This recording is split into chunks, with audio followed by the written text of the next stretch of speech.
Hey, I'm Mark, and today we've got a big one. I'm going to cut a 10-inch by 10-inch beam out of that. Get the sawmill lined up.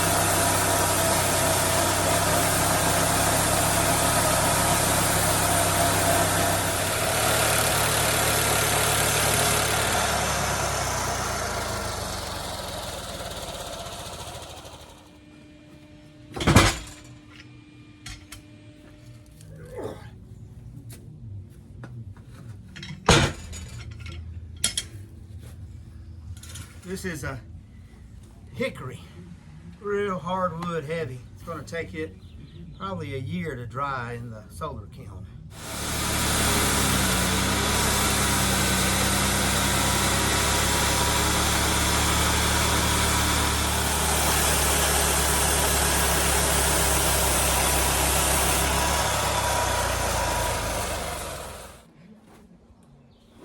I'm loving that wood miser blade. I'm really impressed with it. This is hickory. I'm still on my original blade, and I've done cut I don't know how many logs.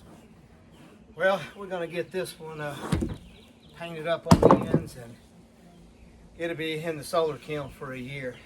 We appreciate y'all watching.